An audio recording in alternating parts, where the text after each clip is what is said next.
नमस्कार, मैं जनभक्त शिवम गौतम और उत्तर प्रदेश से बड़ी खबर आ रही है। उत्तर प्रदेश की सहकारी बैंकों के चुनाव संपन्न हो चुके हैं और इन चुनावों में भारतीय जनता पार्टी ने बेहद ज़्यादा एक आप कह सकते हैं ऐतिहासिक जीत हासिल की है। अब तक इन जो बैंक हुआ करते थे सहकारी बैंकों में पिछले कई दशकों से मुलायम सिंह की पार्टी समाजवादी पार्टी का कब्जा था और ये तब भी था जब मायावती उत्तर प्रदेश की मुख्यमंत्री हुआ करती थी। लेकिन ये पहली बार है कि मुलायम परिवार के कब्जे को, समाजवादी पार्टी के परिवारवादी कब्जे को भारतीय जनता पार्टी ने अब पूरी तरीके से खारिज कर दिया है। उत्तर प्रदेश में जो ये चुनाव हुए हैं सहकारी बैंकों के, इसमें भारतीय जनता पार्टी को ऐतिहासिक जीत मिली है और 311 जो सीटें थी या कह सकते हैं कि 311 पदों में से 281 पदों पर भारतीय जनता पार्टी के जो उम्मीदवार थे वो इन सहकारी बैंकों में चुने गए हैं। ये अपने आप में एक बहुत बड़ी जीत है, क्योंकि 311 में से अगर आप 281 को घटाते हैं तो सिर्फ और सिर्फ 30 का अंतर नज़र आता है, यानी कि लगभग ये 10% से भी कम है। 90% से ज़्यादा सीटों पर भारतीय जनता पार्टी को योगी आदित्यनाथ की सरकार के कामों की वजह से जीत मिली है, ये आप कह सकते हैं। इसका सबसे बड़ा नुकसान हुआ है समाजवादी पार्टी नाम के परिवारवादी एक संगठन का और उसके नेता, जिसके ऊपर टोटी चोरी से लेकर गमला चोरी तक और टाइल चोरी से लेकर कमोड चोरी तक के आरोप लगे थे। और इसी को लेकर एक और बड़ी खबर यह है कि 2 बार से उत्तर प्रदेश सहकारी बैंक के अध्यक्ष रहे शिवपाल यादव को भी करारी हार का सामना करना पड़ा है, क्योंकि नए नियम बदले गए थे और उसमें जो लोग बार बार अपने रसूख के बदले या ताकत के बल पर बार बार अध्यक्ष बन जाया करते थे, उसको सरकार ने बदल दिया था और कोई भी व्यक्ति केवल 2 बार अध्यक्ष पद पर चुनाव लड़ सकता है या जीत सकता है और उसके बाद नहीं। इसी को तहत शिवपाल यादव ने भी इस पर अपनी खींच दिखाने की कोशिश की और ये कहा कि अलोकतांत्रिक रूप से इन नियमों को बदला गया, जिसकी वजह से भारतीय जनता पार्टी को जीत मिली है।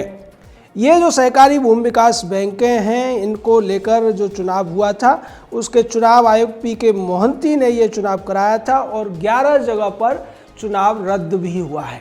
लेकिन इसी में एक और बड़ी खबर यह है कि कांग्रेस पार्टी, जो कभी देश पर शासन करने वाली पार्टी थी, उत्तर प्रदेश में भी कांग्रेस का लंबे समय तक शासन रहा था और उसको भी भारतीय जनता पार्टी ने जिस तरीके से खदेड़ने का काम किया था लोकसभा चुनावों में, वो लगता है अभी भी जारी है। और इसी का नतीजा है कि इन 311 सीटों में से केवल 1 सीट कांग्रेस पार्टी को मिली है। जी हाँ, मैं जो कुछ कह रहा हूँ वो सही है।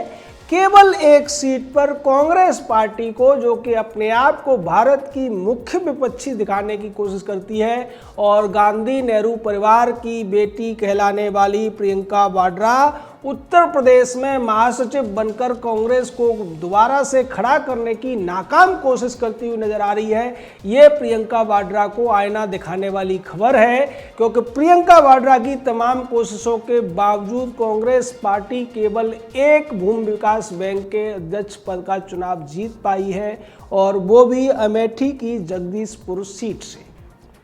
यानी कांग्रेस पूरी तरीके से उत्तर प्रदेश में साफ हो चुकी है और दूसरी पार्टियां केवल सिमट के रह गई हैं, चाहे सपा हो, बसपा हो, कांग्रेस हो या जो छुटपुट पार्टियां हैं, इन सभी को मिलाकर इन्होंने जो सीटें जीती हैं उसकी संख्या है 30 और भारतीय जनता पार्टी ने जो सीटें जीती हैं उनकी संख्या है 281, यानी कि सीधे तौर पर ये 90% से ज़्यादा है। और ऐसी स्थिति में अब भारतीय जनता पार्टी का जो ग्राफ है उत्तर प्रदेश में, उसको लेकर जिस तरीके की बातें की जा रही थी, जिस तरीके के तमाम जो पेड न्यूज़ छपवाए जा रहे थे और अखबारों के माध्यम से, टीवी के माध्यम से ये कहने की कोशिश की जा रही थी कि उत्तर प्रदेश में भारतीय जनता पार्टी की सरकार के प्रति लोगों का नज़रिया बदल रहा है और इस सरकार की लोकप्रियता कम होती जा रही है। लेकिन जो नतीजे सामने आए हैं, जो ये चुनावों के नतीजे सामने आए हैं, जो सहकारी भूमि विकास बैंक होती है, ग्रामीण क्षेत्रों में इसकी पकड़ होती है और ज़्यादातर किसान इससे जुड़े रहते हैं,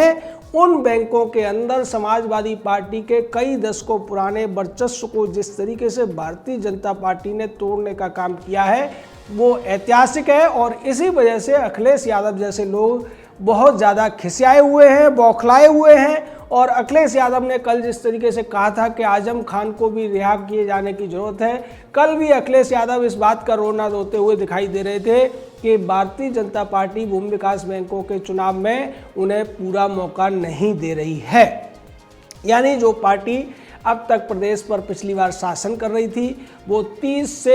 जो पूरा का पूरा आंकड़ा है उसमें कुछ सीटों पर सिमट कर रह गई है। और दूसरी तरफ सत्ताधारी पार्टी है जो 281 भूमि विकास बैंकों में चुनाव जीत चुकी है। इसका एक दूसरा तस्वीर का पहलू ये भी है कि अब उत्तर प्रदेश में ऐसा लगता है कि अखिलेश यादव या दूसरे जो प्रियंका वाड्रा जैसे लोग हैं जो सपने देख रहे हैं उत्तर प्रदेश की सत्ता पाने का, उनके लिए भविष्य में कुछ भी दिखाई नहीं दे रहा है। उनका भविष्य बहुत ज़्यादा अंधकारमय दिखाई देता है। वो कितनी भी सरकार विरोधी बातें कर लें, कितना भी अफवाहें फैला लें, कितनी भी गलत तरीके से तथ्यों को पेश कर लें, लेकिन आज उत्तर प्रदेश की जनसंख्या, उत्तर प्रदेश में योगी आदित्यनाथ की जो सरकार है उससे पूरी तरह से संतुष्ट नजर आ रही है। और जिस तरीके से कोरोना वायरस की लड़ाई में भी उत्तर प्रदेश सरकार बाकी प्रदेशों की सरकार से काफ़ी ज़्यादा आगे रही और कोरोना को जिस तरीके से फैलने से रोकने में भी कामयाबी हासिल की उत्तर प्रदेश सरकार ने। हालांकि अभी भी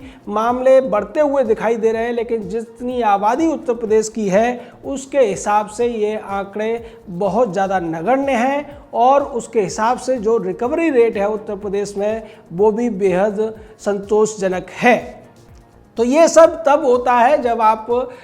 कुशलतापूर्वक प्रशासन चलाते हैं, कुशलतापूर्वक अधिकारियों को भी आप नियंत्रित करते हैं और जो दूसरे वर्ग होते हैं, दबाव होते हैं, उन सभी को आप कंट्रोल में रखते हैं। जिस तरीके से उत्तर प्रदेश सरकार काम कर रही है, जिस तरीके से उत्तर प्रदेश सरकार का प्रशासन काम कर रहा है और जिस तरीके से उत्तर प्रदेश पुलिस काम कर रही है, उसके बाद तो उत्तर प्रदेश में ज़्यादातर लोगों को आप संतुष्ट के स्थिति में देख सकते हैं सरकार के प्रति। क्योंकि जिस तरीके से लॉ एंड ऑर्डर की सिचुएशन मुलायम सिंह के राज में रही या उसके बेटे अखिलेश यादव के राज में रही, उस समय ज़्यादातर लोग परेशान हुआ करते थे। कुछ जाति विशेष के लोग ही केवल सरकार से संतुष्ट नजर आते थे और उसकी वजह यह थी कि उन जाति विशेष के लोगों को नौकरी में तरजीह दी जाती थी, तमाम योजनाओं में उनको लाभ मिलता था और माल लूटने में उनको एक विशेष अवसर दिया जाता था। लेकिन ज़्यादातर लोगों को ये लगता था कि उत्तर प्रदेश उल्टा प्रदेश बन गया है और इसी वजह से ज़्यादातर उत्तर प्रदेश के लोग दूसरे प्रदेशों में जाकर पलायन करके नौकरियां ढूंढते थे, ये काम धंधे करते थे। लेकिन अब जो स्थितियां बदली हैं उसके बाद में उत्तर प्रदेश में कोरोना समय में भी जब तमाम दूसरे प्रदेशों से प्रवासी जो मजदूर के तौर पर गए थे उत्तर प्रदेश के निवासी, वो वापस आए थे, उनको लेकर भी सरकार ने जिस तरीके से बेहतर तरीके से उन सारी जो परिस्थितियाँ थी उनको हैंडल किया और उन सभी को उनके गाँव में भत्ते भी दिए गए,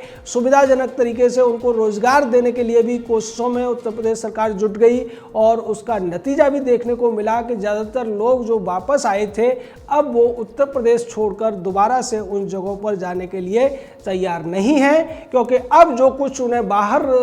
जाकर ढूंढना पड़ रहा था वो उत्तर प्रदेश में मिलता हुआ दिखाई दे रहा है। और इसके लिए उत्तर प्रदेश सरकार की जो दूरदर्शी नीतियां हैं, जो प्रशासनिक कौशल है, उसकी आप तारीफ कर सकते हैं। इसमें कोई भी ऐसी चीज़ नहीं है जिसको आप तारीफ के काबिल ना समझें। हालांकि कुछ क्षेत्र ऐसे हैं जहां प्रशासनिक लापरवाही की वजह से या लाल फीताशाही की वजह से कुछ जगहों पर, कुछ क्षेत्रों में लोगों को नाराज़गी हो सकती है, लेकिन प्रदेश की जो सरकार है अब उन सभी क्षेत्रों को चिन्हित कर रही है। उन सभी जो लूप होल्स हुआ करते थे जो कि राजनीतिक गठजोड़ की वजह से, जिनमें बहुत सारी कमियां थी और उन कमियों की वजह से उत्तर प्रदेश का प्रशासन एकदम ढीला ढाला हो गया था, लापरवाह हो गया था, जनता की सुनी नहीं जाती थी, लेकिन उन सभी क्षेत्रों को भी चिन्हित किया जा रहा है। और जो सक्षम अधिकारी हैं उन अधिकारियों को प्रोत्साहित करने के लिए उनका प्रमोशन किया जा रहा है। साथ ही साथ जो भ्रष्ट अधिकारी हैं उनकी सेवाएं समाप्त की जा रही हैं और जो अपराधी हैं, जो दंगाई हैं, जो माफिया हैं, उनकी संपत्तियों को जब्त करके सरकारी खजाने को भरने का काम भी किया जा रहा है। तो ये सारा जो होलिस्टिक अप्रोच उत्तर प्रदेश सरकार की है उसी का नतीजा है कि उसके प्रति जनता के अंदर जो एक मोह उत्पन्न हुआ था वो अभी भी कायम है। जनता का प्यार अभी भी उन्हें मिलता हुआ दिखाई दे रहा है और इसी प्यार की वजह से ज़्यादातर विपक्षी पार्टियां बौखलाई हुई हैं और उनको जब कोई और बहाना नहीं मिल रहा है, जो कोई और कारण नहीं मिलता आलोचना करने का, तो व्यक्तिगत तौर पर मुख्यमंत्री आदित्यनाथ की वो बुराई करते हुए नजर आते हैं, उन पर व्यक्तिगत हमले करते हुए नजर आते हैं, या फिर वो जातिवाद और तुष्टीकरण की राजनीति के बहाने सरकार को घेरने की कोशिश करते हुए नजर आते हैं। जब आजम खान के खिलाफ कार्रवाई होती है तो मुलायम सिंह का बेटा अखिलेश यादव कहता है कि आजम खान को निशाना बनाया जा रहा है, आजम खान से जो आजम खान की लोकप्रियता है उससे सरकार चिढ़ गई है, लेकिन वो उन सभी काले कारनामों पर पर्दा डालने की भी कोशिश करता है जो आजम खान ने किए हैं। उसी तरीके से मुख्तार अंसारी हो, अतीक अहमद हो, ये सभी वो अपराधी हैं, वो माफिया हैं, वो लुटेरे हैं जिनको प्रदेश सरकारों ने पहले संरक्षण दिया था और उनके संरक्षण की वजह से ही इन्होंने हजारों करोड़ रुपए के काले साम्राज्य खड़े कर लिए थे। लेकिन अब सभी जो इस तरीके के लोग हैं, अपराधी, अनैतिक कृत्य करने वाले लोग या फिर माफिया, भूमाफिया, इन सभी के ऊपर प्रदेश सरकार जिस तरीके से कार्रवाई कर रही है उससे ऐसा लगता है कि आने वाले समय में उत्तर प्रदेश में इस तरीके के लोगों के लिए जगह नहीं बचेगी और वो लोग या तो जेल में होंगे या फिर कहीं और होंगे। जय हिंद, जय भारत।